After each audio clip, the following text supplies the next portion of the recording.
ವೀಕ್ಷಕರೇ ನಮಸ್ಕಾರ. ನೀವು ನೋಡ್ತಾ ಇದ್ದೀರಾ ಹೆಲೋ ಹಿಂದೂ. ನಾನು ಸೈಯದ್ ಹಿದಾಯತ್. BS ಯಡಿಯೂರಪ್ಪ ಅವರ ಅಭಿಮಾನೋತ್ಸವಕ್ಕೆ ಕ್ಷಣಗಣನೆ ಆರಂಭ ಆಗಿದೆ. ಅನೇಕ ವಿಚಾರಗಳನ್ನ ಅನೇಕ ನಾಯಕರುಗಳು ಹಂಚಿಕೊಳ್ತಿದ್ದಾರೆ. ಸೊ ನಮ್ಮ ಜೊತೆ ರವಿಕುಮಾರ್ ಸರ್ ಇದ್ದಾರೆ, ಬನ್ನಿ ಮಾತಾಡಿಸ್ತಾ ಹೋಗೋಣ. ಸರ್, BS ಯಡಿಯೂರಪ್ಪ ಅವರ 50 ವರ್ಷದ ಸುದೀರ್ಘವಾದ ರಾಜಕೀಯ ಜರ್ನಿಯನ್ನ ನೋಡಿದಾಗ ಏನ್ ಅನ್ಸುತ್ತೆ ತಮಗೆ? ನೋಡಿ, ಯಡಿಯೂರಪ್ಪನವರು ಈಗ ಬಹಳ ದೊಡ್ಡ ನಾಯಕರು ಕರ್ನಾಟಕ ರಾಜ್ಯದಲ್ಲಿ.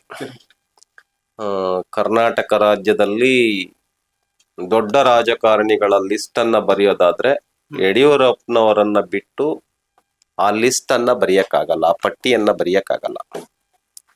ಈಗ ಉದಾಹರಣೆಗೆ ದೊಡ್ಡ ರಾಜಕಾರಣಿಗಳು, ಬಹಳ ಅನುಭವಿಸ್ತ ರಾಜಕಾರಣಿಗಳು, ಪ್ರಭಾವಿ ರಾಜಕಾರಣಿಗಳ ಹೆಸರನ್ನ ಬರೆಯೋದಾದ್ರೆ ಯಾರ ಹೆಸರು ಬರಿತೀವಿ? ದೇವೇಗೌಡರ ಹೆಸರು ಬರಿತೀವಿ. ಆಮೇಲೆ ಮತ್ತೆ ಯಾರ ಹೆಸರು ಬರಿತೀವಿ? ಈಗ ಸಿದ್ದರಾಮಯ್ಯರ ಹೆಸರು ಅದಕ್ಕಿಂತ ಮುಂಚೆ ಯಾರ ಹೆಸರು ಬರಿತೀವಿ? ಯಡಿಯೂರಪ್ಪನವ್ರ ಹೆಸರು ಬರಿತೀವಿ, ಅನಂತ್ ಕುಮಾರ್ ಹೆಸರು ಬರಿತೀವಿ. ಅಂದ್ರೆ ನಿಮಗೆ ಕರ್ನಾಟಕ ರಾಜ್ಯದ 1, 2, 3, 4, 5 ಅಂತ ಹೆಸರು ಬರಿಬೇಕು ಅಂತ ಹೇಳಿದ್ರೆ ಯಡಿಯೂರಪ್ಪನವ್ರ ಹೆಸರು ಬರುತ್ತೆ. ಅಂದ್ರೆ ಅಷ್ಟು ಒಬ್ಬ ಪ್ರಭಾವಿ ರಾಜಕಾರಣಿ ಯಾರಪ್ಪ ಅಂತ ಹೇಳಿದ್ರೆ ಯಡಿಯೂರಪ್ಪನವರು. ಹಾಗಂತೇಳಿ ದೊಡ್ಡ ರಾಜಕಾರಣಿಗಳು, ಪ್ರಭಾವಿ ರಾಜಕಾರಣಿಗಳು ಅಂತ ಹೇಳಿದ್ರೆ ಸಾಮಾನ್ಯವ್ರು ಭೇಟಿ ಮಾಡ್ಬೋದಾ? ಬಹಳ ಸರಳವಾಗಿ ಭೇಟಿ ಮಾಡ್ಬೋದು ಯಡಿಯೂರಪ್ಪನವ್ರನ್ನ. ಯಾರಾದ್ರೂ ಭೇಟಿ ಮಾಡ್ಬೋದು, ಅಷ್ಟು ದೊಡ್ಡ ನಾಯಕರನ್ನ. ಹಾಗಾಗಿ ಆ ಒಂದು ವ್ಯಕ್ತಿತ್ವ ಇರೋದ್ರಿಂದನೇ ಅಷ್ಟು ದೊಡ್ಡ ನಾಯಕರಾಗಿದ್ದಾರೆ. ಹಾಗಾಗಿ ಯಡಿಯೂರಪ್ಪನವರ ಬಗ್ಗೆ ಆ ರೀತಿ ಬಹಳ ಸರಳ ಮತ್ತು ಉನ್ನತ ವ್ಯಕ್ತಿತ್ವದ ಮತ್ತು ಸಾಮಾನ್ಯ ಜನರ ಕಷ್ಟಗಳನ್ನ ಆರಿಸುವಂತಹ ಸಹೃದಯದ ನಾಯಕತ್ವ ಯಾರಪ್ಪ ಅಂತ ಹೇಳಿದ್ರೆ ಯಡಿಯೂರಪ್ಪನವರು. ಈಗ ಫಾರ್ ಎಕ್ಸಾಂಪಲ್, ಕೆಲವರು ಕೇಳರಿಯದ, ಕಂಡರಿಯದ, ಯೋಚನೆ ಮಾಡದ, ಯೋಚನೆಗೆ ನಿಲುಕದ ಅನೇಕ ನಿರ್ಧಾರಗಳನ್ನ ಮಾಡಿದ್ದಾರೆ. ಈಗ ಫಾರ್ ಎಕ್ಸಾಂಪಲ್, ರೈತರ ಬಜೆಟ್ ಅಂತ ದೇಶದಲ್ಲಿ, ಪ್ರಪಂಚದಲ್ಲಿ ಯಾವ್ದಾದ್ರು ದೇಶದಲ್ಲಿ ಮಾಡಿದಾರ? ರೈತರ ಬಜೆಟ್ ಯಾರಾದ್ರೂ ಎಕನಾಮಿಸ್ಟ್ಗೆ, ಒಬ್ಬ ಅರ್ಥಶಾಸ್ತ್ರಜ್ಞರಿಗೆ ಹಿಂಗೊಂದು ರೈತರಿಗೋಸ್ಕರ ಒಂದು ಬಜೆಟ್ ಮಾಡಬಹುದು ಅಂತ ಹೊಳೆದಿತ್ತ? ಆದ್ರೆ ಯಡಿಯೂರಪ್ಪನವರಿಗೆ ಆ ವಿಷಯ ಹೊಳೆದಿದೆ. ರೈತರಿಗೋಸ್ಕರನ ಬಜೆಟ್ ಯಾಕೆ ಮಾಡಬಾರದು? ಈಗ ಉದಾಹರಣೆಗೆ ಕರ್ನಾಟಕ ರಾಜ್ಯದಲ್ಲಿ ರೈತರಿಗೆ ಸ್ಪಂದಿಸಿದಂತ ನಂಬರ್ 1 ಮುಖ್ಯಮಂತ್ರಿ ಅಂತ ಕರೆಯೋದಾದ್ರೆ ಯಾರನ್ನು ಕರಿಬಹುದು ಅಂತ ನಾನ್ ಪಾರ್ಟಿಯವನಾಗಿ ಹೇಳ್ತೇನೆ. ಬಿಜೆಪಿಯ ರವಿಕುಮಾರ್ ಒಬ್ಬ ರೈತ ನಾಯಕ ಅಂದ್ರೆ ಯಡಿಯೂರಪ್ಪ ಅಂತ ಹೇಳಿ ನಾನು ಬಿಜೆಪಿಯ ರವಿಕುಮಾರ್ ಆಗಿ ಹೇಳೋದ್ರಲ್ಲಿ ಅತಿಶಯೋಕ್ತಿ ಏನಿರೋದಿಲ್ಲ. ಆದ್ರೆ ನೀನ್ ಬಿಜೆಪಿ ಅಲ್ದೇ ಇರೋಂತವ್ರನ್ನ ಕೇಳಿದ್ರು ಕೂಡ ಹೇಳ್ಬೇಕು ಅವ್ರ ಹೆಸರನ್ನ. ಹಂಗೆ ನಮ್ ಕರ್ನಾಟಕದಲ್ಲಿ ಲಕ್ಷಾಂತರ ಜನ ಯಾರ್ದಾದ್ರೂ ರೈತ ನಾಯಕ ಅಂತ ಒಬ್ಬ ರಾಜಕೀಯ ವ್ಯಕ್ತಿಯನ್ನ ಕರೆಯೋದಾದ್ರೆ ಯಡಿಯೂರಪ್ಪ ಅವರನ್ನೇ ಕರೀತಾರೆ. ಯಡಿಯೂರಪ್ಪ ಅವ್ರನ್ನೇ ಕರೀತಾರೆ ಈಗಲೂ. ಅಷ್ಟು ರೈತರನ್ನ ಅವರು ತಮ್ಮ ಮನಸ್ಸಿನಲ್ಲಿ, ತಮ್ಮ ಹೃದಯದಲ್ಲಿ ಇಟ್ಕೊಂಡು ರೈತರ ಕಷ್ಟಗಳನ್ನ ಅರ್ಥ ಮಾಡ್ಕೊಂಡಿರ್ತಕ್ಕಂಥ ನಾಯಕ ಯಡಿಯೂರಪ್ಪನವರು. ಉದಾಹರಣೆಗೆ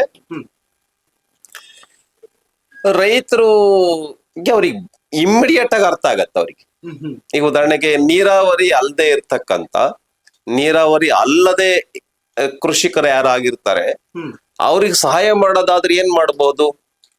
ಅವ್ರ ಅಕೌಂಟ್ಗೆ ಹಣ ಹಾಕ್ಬೇಕು ನಾವು. ಈಗ ಉದಾಹರಣೆ ಕೇಂದ್ರ ಸರ್ಕಾರ 6,000 ರೂಪಾಯಿ ಅವ್ರ ರೈತರ, ಸಣ್ಣ ರೈತರ ಅಕೌಂಟ್ಗೆ ಬರ್ತಾ ಇದೆ. ಅದ್ರ ಜೊತೆನಲ್ಲಿ 4,000 ರೂಪಾಯಿ ಯಡಿಯೂರಪ್ಪನವ್ರು ಹಾಕಿದ್ರು. ಈಗ ಬೇರೆಯವ್ರಾಗಿದ್ರೆ ಏನ್ ಮಾಡ್ಬೋದಾಗಿತ್ತು? 6,000 ರೂಪಾಯಿ ಹಾಕ್ತಾ ಇದ್ದಾರಲ್ಲ, ಮತ್ತೆ 4,000 ರೂಪಾಯಿ ನಾನು ಹಾಕ್ಬೇಕು ಅಂತ ಯೋಚನೆ ಮಾಡ್ಬೋದಾಗಿತ್ತು. ಇಲ್ಲ, ಸಾಕಾಗೋದಿಲ್ಲ 6,000 ರೂಪಾಯಿ, ನಾನು 4,000 ರೂಪಾಯಿ ಹಾಕೋಣ. ಎಷ್ಟ್ ಹಾಕಿದ್ರು ಕೂಡ ರೈತರಿಗೆ ಕಡಿಮೆ. ಯಾಕೆಂದ್ರೆ ರೈತರ ಜೀವನ ಅಂದ್ರೆ ಸುಖಮಯವಾಗಿರೋ ಜೀವನ ಅಲ್ಲ. ಅದರಿಂದ ಸಾಕಷ್ಟು ಉತ್ಪನ್ನ ಸಿಗೋದಿಲ್ಲ. ಮಳೆ ಬಂದ್ರೆ ಉಂಟು, ಮಳೆ ಬರದೇ ಇದ್ರೆ ಇಲ್ಲ. ಆದ್ರೂ ಮಳೆ ಬಂದ್ರು, ಬೆಳೆ ಬೆಳೆದ್ರು ಒಳ್ಳೆ ಬೆಲೆ ಸಿಗುತ್ತೆ ಅಂತಾನೂ ಇಲ್ಲ. ಓಕೆ. ಇದೆಲ್ಲ ಕಷ್ಟಗಳನ್ನ ಅರ್ಥ ಮಾಡ್ಕೊಳ್ತಕ್ಕಂತ ಒಬ್ಬ ಸಾಮರ್ಥ್ಯ, ಹೃದಯವಂತಿಕೆ, ಮನಸ್ಸು ಯಾರ ಹತ್ರ ಇದೆಯಪ್ಪ ಅಂತ ಹೇಳಿದ್ರೆ ಯಡಿಯೂರಪ್ಪನವ್ರು. ನಾನು ಅವ್ರ ಹತ್ತಿರದಿಂದ ನೋಡಿದ್ದೀನಿ. ಒಬ್ಬ ಅರ್ಥಶಾಸ್ತ್ರಜ್ಞ ಯೋಚನೆ ಮಾಡದೇ ಇರೋ ರೀತಿಯಲ್ಲಿ ಪ್ರಾಕ್ಟಿಕಲ್ ಆಗಿ ವಾಸ್ತವಿಕವಾಗಿ ಯೋಚನೆ ಮಾಡ್ತಕ್ಕಂತ ಒಬ್ಬ ನಾಯಕ. ಓಕೆ. ಈ ತರ ಅನೇಕ ಇದಾವ, ಒಂದಲ್ಲ ಎರಡಲ್ಲ, ಈ ತರ ಅನೇಕ ಇದಾವ. ಓಕೆ. 4,000 ರೂಪಾಯಿ ಕೊಟ್ರಲ್ಲ, ಮುಖ್ಯಮಂತ್ರಿ ಎಷ್ಟ್ ದಿವಸ ಇದ್ರು ಅವಾಗ? 2-3 ದಿನ ಅಷ್ಟೇ ಇದ್ದಿದ್ದು ಮುಖ್ಯಮಂತ್ರಿ. ಆ ಡಿಸಿಷನ್ ಅನ್ನ ಮಾಡಿ ಕೆಳಗಿಳಿದ್ರು. ಈಗ ಹಾಲು ಉತ್ಪಾದಕರಿಗೆ ಯಾವ ರಾಜ್ಯದಲ್ಲಿ ಫಸ್ಟ್ ಕೊಟ್ರು ಹಾಲು ಉತ್ಪಾದಕರಿಗೆ ಪ್ರೋತ್ಸಾಹ ಧನ? ಮೊದಲನೇ ರಾಜ್ಯ, ಮೊದಲನೇ ಮುಖ್ಯಮಂತ್ರಿ ಯಡಿಯೂರಪ್ಪನವರು. ಮೊದಲನೇದಾಗಿ ಸೈಕಲ್ ಕೊಟ್ಟಂತ ಮೊದಲನೇ ಮುಖ್ಯಮಂತ್ರಿ. 108 ಆರೋಗ್ಯ ಇದಕ್ಕೆ. ಇಡೀ ದೇಶದಲ್ಲಿ 108 ಅಕಸ್ಮಾತ್ ಪೇಷಂಟ್ ಗಳಿಗೆ ದುಡ್ಡಿರುತ್ತೋ ಇಲ್ಲೋ ಹಾಸ್ಪಿಟ್ಲಿಗೆ ಕರ್ಕೊಂಡ್ ಬರಕ್ಕೆ ವಾಹನ ಅವ್ರ ಮನೆಗೆ ಹೋಗ್ಬೇಕು ಫೋನ್ ಮಾಡಿದ್ರೆ. ಮೊದಲನೇದಾಗಿ ಆರಂಭ ಆಗಿದ್ದೆ ಕರ್ನಾಟಕದಲ್ಲಿ. 108 ಫೋನ್ ಮಾಡಿದ್ರೆ ಆ ವಾಹನ ಬಡವನ ಮನೆಗೆ ಬರ್ಬೇಕು, ಅವನಿಗೆ ಆಸ್ಪತ್ರೆಗೆ ಕರ್ಕೊಂಡು ಹೋಗ್ಬೇಕು. ಬಾಣಂತಿಯರ್ ಮನೆ, ಪ್ರೆಗ್ನೆಂಟ್ ಇರ್ತಕ್ಕಂಥ ಆಸ್ಪತ್ರೆಗೆ ಕರ್ಕೊಂಡು ಹೋಗ್ಬೇಕಪ್ಪ. ಬರುತ್ತೆ, ಒಂದ್ ಅರ್ಧ ಗಂಟೆಗೋ 1 ಗಂಟೆಗೋ 1.5 ಗಂಟೆಗೋ ವಾಹನ ಬರುತ್ತೆ. ಇದು ಯಾಕೆ ಬೇರೆಯವ್ರಿಗೆ ಹೊಡಿತಾ ಇರ್ಲಿಲ್ಲ? PhD ಮಾಡಿದ್ದಾರೆ, ಅನೇಕ ಜನ ಅರ್ಥಶಾಸ್ತ್ರಜ್ಞರಾಗಿದ್ದಾರೆ, ಅನೇಕರು ದೊಡ್ಡ ದೊಡ್ಡ ಅಭ್ಯಾಸ ಮಾಡಿದ್ದಾರೆ. ಯಾಕೆ ಹೊಳಿತಾ ಇರ್ಲಿಲ್ಲ? ಅದಕ್ಕೆ ಜ್ಞಾನ ಬೇಕಾಗಿಲ್ಲ.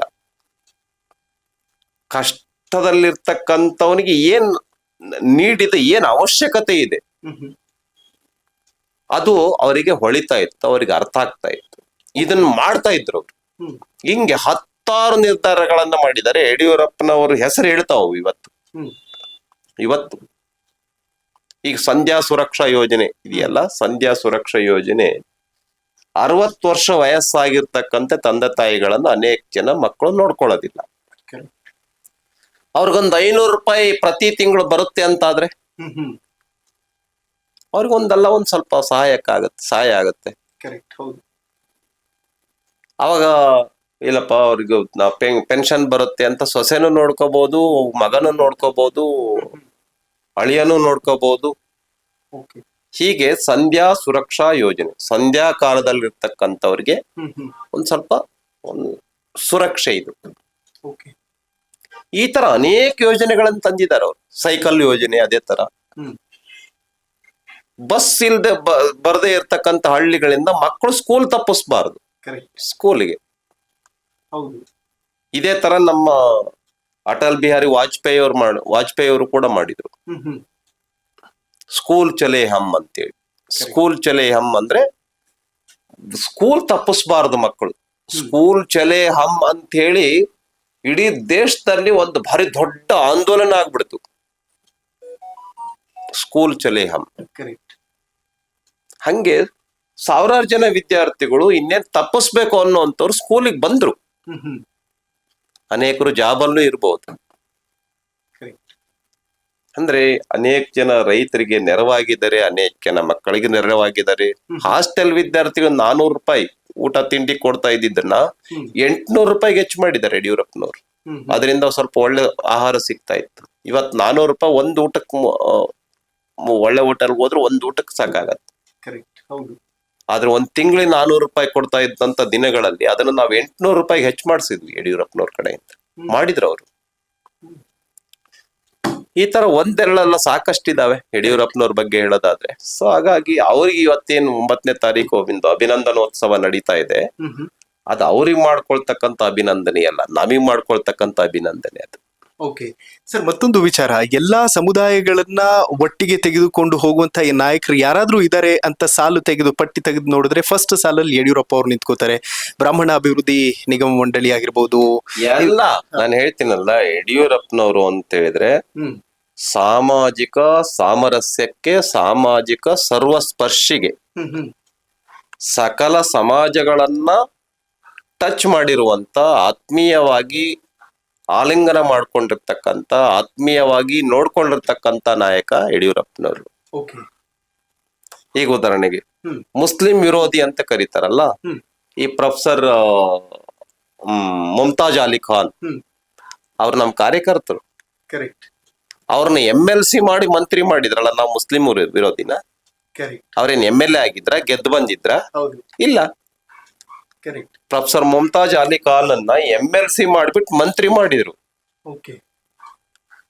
ಹಜ್ ಭವನ ಕರ್ನಾಟಕದ ರಾಜ್ಯದಲ್ಲಿ ಬೆಂಗಳೂರಿನಲ್ಲಿ ಕಟ್ಟಿದಾರಲ್ಲ, ಹ್ಮ್. ಯಾರು ಕಾಂಗ್ರೆಸ್ನವ್ರು ಕಟ್ಟಿದ್ದಾರೆ, ಇಷ್ಟು ವರ್ಷದಿಂದ ಇದ್ರಲ್ಲ. ಇಡೀ ದೇಶದಲ್ಲಿ ಆತರಿದ ಒಂದು ಹಜ್ ಭವನ ಕರ್ನಾಟಕ ರಾಜ್ಯದಲ್ಲಿ ಕಟ್ಟಿರೋದು ಮೊದಲನೇ ಬಾರಿಗೆ ಯಡಿಯೂರಪ್ಪನವ್ರು. ಕರೆಕ್ಟ್. ನಾವು ಮುಸ್ಲಿಂ ವಿರೋಧಿನ? ಹಿಂಗೆ SC ST, ಹ್ಮ್. OBC ಮೊದಲನೇ ಬಾರಿಗೆ SC ST ಗಳ ಕಾಲೋನಿಗಳಿಗೆ ಸಿಮೆಂಟ್ ಕಾಂಕ್ರೀಟ್ ರೋಡ್ ಹ್ಮ್. ಯಡಿಯೂರಪ್ಪನವ್ರ ಕಾಲದಲ್ಲೇ ಆಗಿರೋದು. ಓಕೆ. ಕಾಲೋನಿಗಳು ಚೆನ್ನಾಗಿರ್ಬೇಕು ಕರೆಕ್ಟ್. ಅಂತ ಹೇಳಿ ಸಿಮೆಂಟ್ ಕಾಂಕ್ರೀಟ್ ಅನ್ನ ರೋಡ್ ಮಾಡಿಸ್ತಿರ್ತಕ್ಕಂಥವ್ರು ಯಡಿಯೂರಪ್ಪನವ್ರು. ಇವತ್ತೆಲ್ಲ ಕಾಲೋನಿಗಳಲ್ಲಾಗಿದೆ ಬಿಡಿ, Correct. ಬಟ್ ಮೊದಲು ಮಾಡಿದವ್ರು ಯಾರು? ಇವರು. ಹ್ಮ್. ಈ ತರದ ಒಂದು 100 ಇದಾವೆ ಹೇಳ್ಬೇಕು ಅಂದ್ರೆ. ಓಕೆ ಸರ್, ನನಗೆ ಯಾವ್ದಾದ್ರು ಒಂದು ಪರ್ಟಿಕ್ಯುಲರ್ ಸ್ವಾರಸ್ಯಕರವಾದ ಘಟನೆ ಯಡಿಯೂರಪ್ಪ ಅವ್ರ ಜೊತೆ ತಾವು ಎಲ್ಲಾದ್ರೂ ಟ್ರಾವೆಲ್ ಮಾಡೋದಕ್ಕೆ ಹೋದಾಗ ಅಥವಾ ಅವ್ರ ಜೊತೆ ಇದ್ದಂತಹ ಸಂದರ್ಭದಲ್ಲಿ ಸಿಕ್ಕಿರುವಂತಹ ಅನುಭವಗಳ ಬಗ್ಗೆ ಮಾತಾಡೋದಾದ್ರೆ? ಅಲ್ಲ, ಈ ತರ ಅನೇಕ ಇದಾವೆ, ಒಂದಲ್ಲ ಎರಡಲ್ಲ. ಈಗ ಉದಾಹರಣೆಗೆ ನಾನು ರೈತರ ಮತ್ತು ವಿಷಯಕ್ಕೆ ಸಂಬಂಧಪಟ್ಟಂತೆ ರಾಜ್ಯಾದ್ಯಂತ ಪಾರ್ಟಿಯನ್ನ ಮೊಬಲೈಸ್ ಮಾಡ್ಬೇಕು, ಪಾರ್ಟಿಯನ್ನ ಕಟ್ಟಬೇಕು ಅಂತ ಹೇಳಿ ನಾವು ರಾಜ್ಯಾದ್ಯಂತ ಪ್ರವಾಸ ಮಾಡ್ತಾ ಇದ್ವಿ. ಒಂದ್ಸರಿ ಚಾಮರಾಜನಗರ ಜಿಲ್ಲೆಗೆ ಹೋಗಿದ್ವಿ ನಾವು. ಅವ್ರದ್ದು 224 ವಿಧಾನಸಭಾ ಕಾನ್ಸ್ಟಿಟ್ಯೂನ್ಸಿಗೆ ಹೋಗುವಂತ ಒಂದು ಯೋಜನೆ ಅದು, ಇಡೀ ರಾಜ್ಯಾದ್ಯಂತ. ಇನ್ನೇನು ಕೊನೆ ದಿನಗಳು ಚಾಮರಾಜನಗರ ಜಿಲ್ಲೆಗೆ ಬಂದಿದ್ದೀವಿ. ಉತ್ತರ ಕರ್ನಾಟಕದ ಎಲ್ಲ ಜಿಲ್ಲೆಗಳು ಮುಗಿದಿದ್ವು. ಅಲ್ಲಿ ಬರೋವಷ್ಟೊತ್ತಿಗೆ ಅವ್ರಿಗೆ ಮಾತಾಡಕ್ ಆಗ್ತಾ ಇಲ್ಲ, ಧ್ವನಿನ ಸ್ವರನೇ ಬರ್ತಿರ್ಲಿಲ್ಲ. ಬಟ್ ಅವ್ರಿಗೆ ಜ್ವರ ಇತ್ತು, ಗಂಟ್ಲು ಕಟ್ತಾ ಇತ್ತು, ನೆಗಡೆ ಆಗಿತ್ತು, ಕೆಮ್ಮಿತ್ತು. ಅದ್ರ 1000 ಜನ ಸೇರಿದ್ರು. ರಾತ್ರಿ ಎಷ್ಟು ಗಂಟೆಗೆ ಅಂದ್ರೆ 10:30 11 ಗಂಟೆ. 10:30 11 ಗಂಟೆಗೆ. ಬಹುಶಃ ಅದು ಹನೂರ್ ಅನ್ಸುತ್ತೆ, ಹನೂರ್. ಅಲ್ಲಿ ಯಡಿಯೂರಪ್ಪನವ್ರಿಗೆ ಒಂದು ಮುಖ ಎಲ್ಲ ಕೆಂಪಗಾಗಿದೆ, ಕೆಮ್ಮು ಜಾಸ್ತಿ, ನೆಗಡೆ ಜಾಸ್ತಿ ಆಗಿತ್ತು, ಜ್ವರ ಇತ್ತು. ಆದ್ರೆ ನಾನು ಇದ್ದೆ, ಶೋಭಾ ಮೇಡಮ್ ಅವರು ಇದ್ರು, ಅವರು ಇದ್ರು, ಮತ್ತ ಆ ಜಿಲ್ಲೆಯ ನಾಯಕರು ಎಲ್ಲರೂ ಕೂಡ ಇದ್ರು, ಹೋಗಿದ್ವಿ. ಆದ್ರೆ ಯಡಿಯೂರಪ್ಪನವ್ರು ಮಾತಾಡದೆ ಇದ್ರೆ ಅವರು ಅಸಮಾಧಾನ ಆಗ್ತಾರೆ ಅಂತ ಹೇಳಿ ಅದರಲ್ಲೂ ಕೂಡ 10-15 ನಿಮಿಷ ಅವ್ರು ಕಷ್ಟಪಟ್ಟು ಮಾತಾಡಿದ್ರು, ಕೆಮ್ತ. ಅವಾಗ ಅವ್ರಿಗೆ ಇಲ್ಲ, ಅವ್ರಿಗೆ ಮಾತಾಡೋದಕ್ ಕಷ್ಟ ಇದೆ ಅಂತ ಅರ್ಥ ಮಾಡ್ಕೊಂಡು ಅವ್ರ ಜೊತೆನಲ್ಲಿ ಫೋಟೋ ತೆಗೆಸ್ಕೊಂಡು 10:30 ಅವ್ರು ಹೋಗಿ ಮನೆಗೆ ಹೋಗೋಷ್ಟೊತ್ತಿಗೆ ಎಷ್ಟೊತ್ತಾಗಿರ್ಬೋದು, ಅವ್ರವ್ರ ಹಳ್ಳಿಗಳಿಗೆ ಹೋಗಕ್ಕೆ 12:30 1 ಗಂಟೆ ಆಗಿರ್ಬೋದು. ಆದ್ರೆ ಯಡಿಯೂರಪ್ಪನವ್ರಿಗೋಸ್ಕರ ಇರ್ತಿದ್ರು 1000 ಜನ. ಹೀಗೆ ಯಡಿಯೂರಪ್ಪನವ್ರಿಗೋಸ್ಕರ ಜನನು ಸಮಯ ಕೊಡ್ತಾ ಇದ್ರು, ಜನರಿಗೋಸ್ಕರ ಇವರು ಸಮಯ ಕೊಡ್ತಾ ಇದ್ರು. ಹಾಗಾಗಿ ಪಾರ್ಟಿ ಯಡಿಯೂರಪ್ಪನವ್ರ ಜೊತೆನಲ್ಲಿ ಪಾರ್ಟಿಯನ್ನು ಬೆಳೆಸಿರ್ತಕ್ಕಂಥವ್ರು ಅವರು. ಕೆಲವರು ಪಾರ್ಟಿಯನ್ನ ತುಳಿದು ಅವ್ರು ಬೆಳಿತಾರೆ, ಕೆಲವರು ಪಾರ್ಟಿಯನ್ನು ಕೂಡ ಬೆಳೆಸ್ತಾರೆ. ಹಂಗೆ 2 ಇರ್ತಕ್ಕಂತ ಸೀಟ್ಗಳನ್ನ 100-110 ಸೀಟ್ಗಳಿಗೆ ತೆಗೆದುಕೊಂಡು ಹೋಗಿರ್ತಕ್ಕಂಥವ್ರು ಯಾರಪ್ಪ ಅಂತ ಹೇಳಿದ್ರೆ ಯಡಿಯೂರಪ್ಪನವರು. ಅವ್ರ ಜೊತೆನಲ್ಲಿ ಅನಂತಕುಮಾರ್ ಅಂತೂ ಖಂಡಿತ ಇದೆ, ಅವ್ರನ್ನು ಮರೆಯಂಗಿಲ್ಲ ನಾವು. ಅನಂತಕುಮಾರ್ ಅವರು ಇದ್ದಾರೆ, BB ಶಿವಪ್ಪ ಇದ್ದಾರೆ, ಯಡಿಯೂರಪ್ಪನವ್ರು ಇದ್ದಾರೆ, ತಂಗ ಅವ್ರು ಇದ್ದಾರೆ, BS ಆಚಾರ್ಯ ಇದ್ದಾರೆ, ಶಂಕರ್ ಮೂರ್ತಿ ಇದ್ದಾರೆ.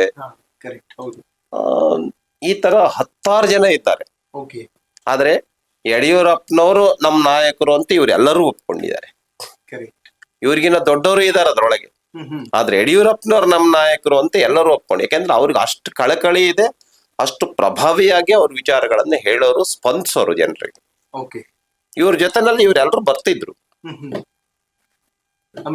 ಫೈನಲಿ ಸರ್, ಕಾರ್ಯಕ್ರಮದ ಮುಖಾಂತರ ಹೇಗೆ ವಿಶ್ ಮಾಡ್ತೀರಿ ಈ 50 ವರ್ಷಗಳನ್ನ? ಅದೇ, ಯಡಿಯೂರಪ್ಪನವ್ರಿಗೆ ಅಭಿನಂದನೋತ್ಸವ ಇದೆ, ಅಭಿನಂದನಾ ಕಾರ್ಯಕ್ರಮ ಇದೆ, ಅಭಿಮಾನೋತ್ಸವ ಇದೆ. ಹಾಗಾಗಿ ದೊಡ್ಡ ಸಂಖ್ಯೆಯಲ್ಲಿ, ಲಕ್ಷಾಂತರ ಸಂಖ್ಯೆಯಲ್ಲಿ ಇದರಲ್ಲಿ ಜನ ಬರಬೇಕು ಅಂತೇಳಿ ನಾನು ಕೂಡ ಮನವಿಯನ್ನ ಮಾಡ್ತೇನೆ. ಈ ಮೂಲಕ ಯಡಿಯೂರಪ್ಪನವರ ರೀತಿನಲ್ಲಿ ಪಾರ್ಟಿಯನ್ನ ಮತ್ತೆ ಕಟ್ಟುವಂತ ಅವಶ್ಯಕತೆ ಇದೆ ಇವತ್ತಿನ ಪರಿಸ್ಥಿತಿನಲ್ಲಿ, ಕರ್ನಾಟಕ ರಾಜ್ಯದ ಇವತ್ತಿನ ಪರಿಸ್ಥಿತಿನಲ್ಲಿ. ಆದ್ರಿಂದ 9ನೇ ತಾರೀಕು ನಡೆಯುವಂತದ್ದಿದೆ. ಅಕ್ಷರಶಃ ಜನಕ್ಕೆ ಒಂದು ನಮ್ಮ ಕಾರ್ಯಕರ್ತರಿಗೆ ಸ್ಫೂರ್ತಿಯುತವಾಗಿರ್ತಕ್ಕಂಥ ಒಂದು ಕಾರ್ಯಕ್ರಮ ಆಗ್ಲಿ ಅಂತೇಳಿ ನಾನು ಸಂದರ್ಭದಲ್ಲಿ ಹೇಳೋದಕ್ಕೆ ಬಯಸ್ತೇನೆ. Thank you so much sir, ಬಹಳ ಖುಷಿ ಆಯ್ತು. Thank you so much. Thank you. Okay, ನೋಡಿದ್ರಲ್ಲ ವೀಕ್ಷಕರೇ, ಇದಿಷ್ಟು ರವಿಕುಮಾರ್ ಅವರ ಮಾತುಗಳು. ಯಡಿಯೂರಪ್ಪ ಅವರು ಕೊಟ್ಟಿರುವಂತಹ ಯೋಜನೆಗಳನ್ನ ತುಂಬಾ ಸ್ಪಷ್ಟವಾಗಿ, ವಿವರವಾಗಿ ನಿಮ್ಮ ಮುಂದೆ ವಿಚಾರಗಳನ್ನ ಇಟ್ರು. ನೋಡ್ತಾ ಇರಿ ಹೆಲೋ ಹಿಂದೂ. ನಾನು ಸೈಯದ್ ಹಿದಾಯತ್, ಸೈನಿಂಗ್ ಆಫ್ ಬೆಂಗಳೂರಿನಿಂದ.